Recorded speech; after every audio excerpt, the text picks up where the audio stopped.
Olha que doideira, porque às vezes existe essa ideia de que o ateu vai ficar perdidão. Ao contrário. Poxa, ele pode encontrar fontes de sentido alternativas. Assim então, como ele pode também ficar perdido. ele pode se perder, mas tanto quanto os religiosos, de Também. acordo com esse estudo Sim, sim. da Alemanha.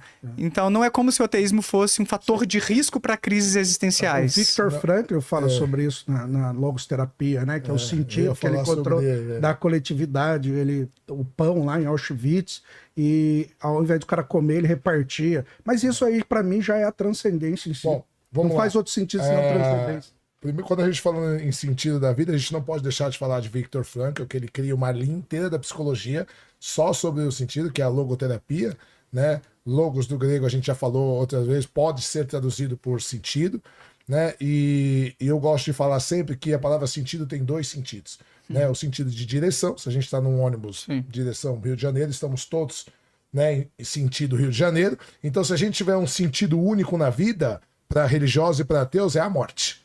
Porque todos passaremos pela morte. Se vamos ter uma outra vida depois ou não, é outra história. Mas o sentido único da vida, a morte. Porém, a palavra sentido tem um segundo sentido, que é o que me faz sentir, o que me dá significado. E esse sentido, ele é subjetivo e pessoal, certo? Os estoicos, a linha da filosofia, o estoicismo, eles tinham uma frase que dizia assim: ache algo pelo qual morreria, que é a mesma razão que você tem pela qual viver, certo? Então, a filosofia, ela pode te dar um sentido tal qual a religião. Por isso que Viktor Frankl, ele fica conhecido como o psicólogo das religiões, né? Porque ele diz que muitas pessoas precisam da religião e não é nem tanto por causa da parte mística, é por causa do sentido que ela dá e da interação social, como diz Durkheim. O ser humano, o Aristóteles dizia que nós somos um zoom politikon, um animal político.